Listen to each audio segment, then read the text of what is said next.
ইসরায়েলের প্রধানমন্ত্রী বেনিয়ামিন নেতানিয়াহুর বাসভবনে দুটি ফ্ল্যাশ বোমা আঘাত হেনেছে। স্থানীয় সময় শনিবার ইসরায়েলে উত্তরাঞ্চলের সিজারিয়া শহরে নেতানিয়াহুর বাড়িতে এ হামলার ঘটনা ঘটে। বার্তা সংস্থা এপির প্রতিবেদনে এ তথ্য জানানো হয়েছে।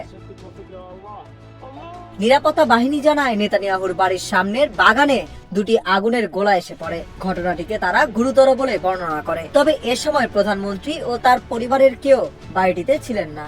এ বিষয়ে এরই মধ্যে তদন্ত শুরু হয়েছে বলে জানিয়েছে ইসরায়েলের নিরাপত্তা বাহিনী। আজ রোববার ভোরে ইসরায়েলি প্রতিরক্ষা মন্ত্রী ইসরায়েল কাটজ সামাজিক যোগাযোগ মাধ্যম এক্সে দেওয়া পোস্টে বলেন, ঘটনাটি সমস্ত রেড লাইন অতিক্রম করেছে। এ ব্যাপারে নিরাপত্তা ও বিচার বিভাগকে পদক্ষেপ নিতে বলা হয়েছে।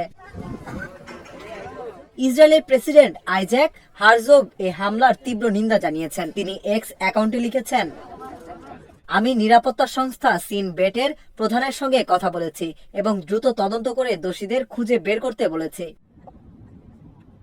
তবে কে বা কারা এই হামলা চালিয়েছে তা এখনো জানা যায়নি। এখন পর্যন্ত কোনো গোষ্ঠী এ হামলার দায় স্বীকার করেনি। এর আগে গত 19 অক্টোবর লেবাননের সশস্ত্র গোষ্ঠী হিজবুল্লাহ নেতানিয়াহুর বাসভবন লক্ষ্য করে ড্রোন হামলা চালিয়েছিল। ওই হামলার সময়ও নেতানিয়াহু ও তার পরিবারের কেউ বাড়িটিতে ছিলেন না। গত সেপ্টেম্বর থেকে লেবাননে হিজবুল্লাহর লক্ষ্যবস্তুগুলোতে হামলা বাড়িয়েছে ইসরায়েল। এমনকি স্থল অভিযানও শুরু করেছে লেবাননে। সিজারিয়ায় নেতানিয়াহুর বাসভবনটি ইসরায়েলের হাইফা শহর থেকে প্রায় 20 কিলোমিটার দক্ষিণে। এখানে হিজবুল্লাহ নিয়মিত হামলা করে। গতকাল শনিবার সকালেও হাইফার একটি উপাসনালয়ে রকেট হামলা চালিয়েছে হিজবুল্লাহ। এই হামলায় অন্তত 2 জন আহত হয়েছে।